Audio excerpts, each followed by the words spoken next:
Hi hello ಎಲ್ಲರಿಗೂ ನಮಸ್ಕಾರ. ಎಲ್ಲರೂ ಹೇಗಿದ್ದೀರಾ? ನಾನು ಕೂಡ ಚೆನ್ನಾಗಿದ್ದೀನಿ. ನೀವೆಲ್ಲರೂ ಚೆನ್ನಾಗಿದ್ದೀರಾ ಅಂತ ಅನ್ಕೋತೀನಿ. ಯಾರೆಲ್ಲ ನಮ್ಮ ಚಾನಲ್ನ ಇನ್ನೂ ಸಬ್ಸ್ಕ್ರೈಬ್ ಮಾಡಿಲ್ಲ, ಪ್ಲೀಸ್ ಚಾನಲ್ನ ಸಬ್ಸ್ಕ್ರೈಬ್ ಮಾಡಿ ವಾಚ್ ಮಾಡಿ. ಯಾಕೆ ಅಂದರೆ ನನಗೆ ಲಾಸ್ಟ್ 2 ಡೇಸಿಂದ ಒಂದು 5-6 ಮೆಂಬರ್ಸು ಸಬ್ಸ್ಕ್ರೈಬ್ ಆಗಿದ್ದಾರೆ ನನ್ನ ಚಾನಲ್ಗೆ. ಅವ್ರಿಗೆ ತುಂಬ ಥ್ಯಾಂಕ್ ಯು ಹೇಳ್ತೀನಿ. ಇದೇ ಥರ ವಿಡಿಯೋ ಮಾಡಿ ನಿಮ್ಮ ಹತ್ರ ಶೇರ್ ಮಾಡ್ತೀನಿ ಅಂತ ಕೇಳ್ಕೊತೀನಿ. ನಾನು ಇವತ್ತು ವಿಡಿಯೋ ಮಾಡಿದ್ದು ನಾಳೆ ಅಂದರೆ ತುಂಬ ಜನಕ್ಕೆ ಗೃಹಲಕ್ಷ್ಮಿ ಅಮೌಂಟು ಇನ್ನೂ ಡಿಲೇ ಆಗಿದೆ, ಬಂದೇ ಇಲ್ಲ. ಫಸ್ಟಿಂದನೂ ಕೂಡ ಒಬ್ರಿಗೂ ಒಂದು ಕಂತು ಅಮೌಂಟ್ ಕೂಡ ಜಮಾ ಆಗಿಲ್ಲ ಅವ್ರ ಖಾತೆಗೆ.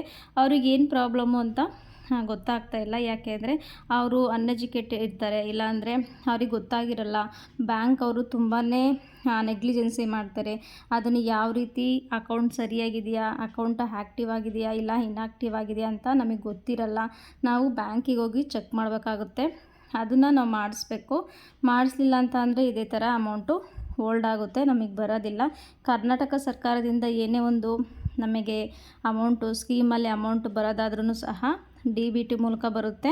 ಅದಕ್ಕೋಸ್ಕರ ಯಾರೆಲ್ಲ ಇನ್ನೂ ಅಮೌಂಟ್ ಬಂದಿಲ್ಲ, ನಮಗಿನ್ನ ಅಮೌಂಟ್ ರಿಸೀವ್ ಆಗಿಲ್ಲ ಅಂತಿದ್ದರು, ಅವರಿಗೆ ಏನು ರೀಸನ್ನು ಅಂತ ಅಂದರೆ ಅಮೌಂಟ್ ಬಂದಿಲ್ಲ ಅಂದರೆ ಅವರಿಗೆ ಪಾಸ್ಬುಕ್ಕು ಬ್ಯಾಂಕ್ ಅಕೌಂಟಿಗೆ ಆಧಾರ್ ಕಾರ್ಡು ಲಿಂಕ್ ಆಗಿರಲ್ಲ. ಅದು ನಮಗೆ ಗೊತ್ತಾಗಲ್ಲ. ಅಲ್ಲೇ ಹೋಗಿ ಚೆಕ್ ಮಾಡಿಸ್ಬೇಕು. ಅಲ್ಲಿ ಬ್ಯಾಂಕ್ ಅಕೌಂಟಿಗೆ ಪಾಸ್ಬುಕ್ನ ಲಿಂಕ್ ಮಾಡಿದರೆ ನಮಗೆ ಆ್ಯಕ್ಟಿವ್ ಅಂತ ಬರುತ್ತೆ. ಅದಕ್ಕೆ ನಾವು NPCI ಅಂತಾರೆ. ಏನೇ ಒಂದು ಇದು NPCI ಲಿಂಕ್ ಮಾಡಿಸಿದ್ರೆ ನಮಗೆ ರಾಜ್ಯ ಸರ್ಕಾರದಿಂದ ಏನೇ ಒಂದು ಅಮೌಂಟು ಸ್ಕೀಮಲ್ಲಾದರೂ ಆಯಿತು, ಏನೇ ಒಂದು ಅಮೌಂಟು DBT ಮೂಲಕ ಬರುತ್ತೆ. ಡೈರೆಕ್ಟಾಗಿ ಅದು ಅಮೌಂಟು ನಮ್ಮ ಅಕೌಂಟಿಗೆ ಜಮಾ ಆಗುತ್ತೆ, ಇಲ್ಲ ಅಂದರೆ ಜಮಾ ಆಗಲ್ಲ. ತುಂಬ ಜನರಿಗೆ ಗೊತ್ತಿಲ್ಲ ಇದು.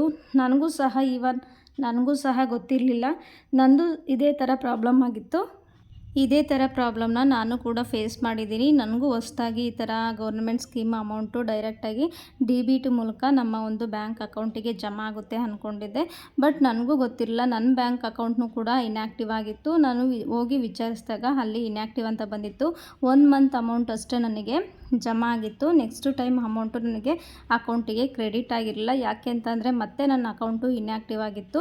ಮತ್ತೆ ಹೋಗಿ ಚೆಕ್ ಮಾಡಿಸಿದಾಗ ಹೋಗಿ ಅಲ್ಲಿ NPCI ಲಿಂಕು ಇನ್ಯಾಕ್ಟಿವ್ ಆಗಿತ್ತು. ಅದನ್ನ ಹೋಗಿ ಪಾನ್ ಕಾರ್ಡು ಪಾಸ್ಬುಕ್ ಎಲ್ಲ ಕೊಟ್ಟು ಎಂಟರ್ ಮಾಡಿದೆ. ಇದೆಲ್ಲ ಪ್ರೋಸೆಸ್ ಆದಮೇಲೆ ನನ್ನ ಅಕೌಂಟ ಆ್ಯಕ್ಟಿವ್ ಮಾಡಿದರು. ಅಲ್ಲಿವರೆಗೂ ಇನ್ಯಾಕ್ಟಿವ್ ಆಗಿ ನನಗೆ 1 ತಿಂಗಳದ್ದು ಪೇಮೆಂಟು ಆದ್ರೂ ಅನ್ನಭಾಗ್ಯ ಅಮೌಂಟು ನನ್ನ ಅಕೌಂಟಿಗೆ ಕ್ರೆಡಿಟ್ ಆಗಲಿಲ್ಲ. ಆವಾಗ ಗೊತ್ತಾಯಿತು. ತುಂಬ ಜನಕ್ಕೆ ಗೊತ್ತಾಗಿರಲ್ಲ ಪಾಪ, ಅವರು ಓದೇ ಇರಲ್ಲ, ಇಲ್ಲ ಅಂತಂದರೆ ಗೊತ್ತಿರಲ್ಲ. ಅವರು ಮಕ್ಕಳುಗಳು ಸಹ ಅವ್ರನ್ನ ಹೆಲ್ಪ್ ಮಾಡಿರಲ್ಲ. ಆ ಮಕ್ಕಳುಗಳಿಗೆ ಸ್ವಲ್ಪ ಅವ್ರಿಗೂ ಗೊತ್ತಾಗಿರಲ್ಲ. ಇದನ್ನು ಬ್ಯಾಂಕ್ ಅವರು ಖುದ್ದಾಗಿ ಇದ್ರ ಬಗ್ಗೆ ಎಲ್ಲ ಜಾಗೃತಿ ಮೂಡಿಸ್ಬೇಕು. ಯಾರಿಗೆ ಒಂದು ಅವರೇ ಖುದ್ದಾಗಿ ಹೋಗಿ ಅಕೌಂಟ ಚೆಕ್ ಮಾಡಿಸಿ ಅದು ಇನ್ಯಾಕ್ಟಿವ್ ಆಗಿದೆಯಾ ಆ್ಯಕ್ಟಿವ್ ಆಗಿದೆ ಅಂತ ನೋಡಿ ಚೆಕ್ ಮಾಡಿಸಿದ ಮೇಲೆ ಅಮೌಂಟ್ ಬರುತ್ತೆ. ಎಲ್ಲ ಪೇರೆಂಟ್ಸುಗಳು ಇದೇ ಥರ ಮಾಡ್ಕೋಬೇಕು. ಅವ್ರಿಗೆ ಗೊತ್ತಿರಲ್ಲ. ಆದಷ್ಟು ಅವರವ್ರ ಮಕ್ಕಳುಗಳು ಅವರಿಗೆ ಹೆಲ್ಪ್ ಮಾಡಬೇಕು ಅಂತ ಕೇಳ್ಕೊತೀನಿ. ನನ್ನ ವಿಡಿಯೋಗಳು ನಿಮಗೆ ಯೂಸ್ಫುಲ್ ಆಗೋದಾದರೆ ಶೇರ್ ಮಾಡಿ ಮತ್ತು ಸಬ್ಸ್ಕ್ರೈಬ್ ಮಾಡೋದನ್ನ ಮರಿಬೇಡಿ. ಇದೇ ಥರ ನಾನು ವೀಡಿಯೋಸ್ನ ನಿಮಗೆ ಶೇರ್ ಮಾಡ್ತೀನಿ. ಆದಷ್ಟು ವೆಯ್ಟ್ ಮಾಡಿ, ಬರುತ್ತೆ. ಯಾರಿಗೆಲ್ಲ ಇನ್ನೂ ಅಮೌಂಟ್ ಬಂದಿಲ್ಲ ಅವ್ರಿಗೆ ಬರುತ್ತೆ. ಇನ್ನು 12ನೇ ಕಂತಿನ ಅಮೌಂಟು ಕೂಡ ಹಂತವಾಗಿ ಸದ್ಯದಲ್ಲಿ ಜಮಾ ಆಗುತ್ತೆ ನಿಮ್ಮ ಅಕೌಂಟಿಗೆ ಅಂತ ಹೇಳ್ತೀನಿ. ತುಂಬ ಜನ ಬಂದಿಲ್ಲ, ತುಂಬ ಜನ ಬಂದಿದೆ ಅಂತ ನನಗೆ ಕಮೆಂಟ್ ಮೂಲಕ ಹೇಳ್ತಾ ಇದ್ದೀರಾ. ಅವ್ರಿಗೂ ಬಂದಿರೋರಿಗೆ ಕಂಗ್ರಾಟ್ಸು. ಯಾರಿಗೆ ಇನ್ನೂ ಬಂದಿಲ್ಲ ಅವರಿಗೆ ಬರುತ್ತೆ, ವೆಯ್ಟ್ ಮಾಡಿ. ಇಲ್ಲಿವರೆಗೂ ನನ್ನ ಚಾನಲ್ನ ನೀಟಾಗಿ ವಾಚ್ ಮಾಡಿ. ನನ್ನ ಒಂದು ಚಾನಲ್ಗೆ ನಿಮ್ಮ ಸಪೋರ್ಟ್ ಯಾವಾಗಲೂ ಇರಲಿ ಅಂತ ಕೇಳ್ಕೊಳ್ತಾ ಪ್ಲೀಸ್ ಸಬ್ಸ್ಕ್ರೈಬ್ ಮಾಡಿ, ವಿಡಿಯೋ ವಾಚ್ ಮಾಡಿ. Thank you so much.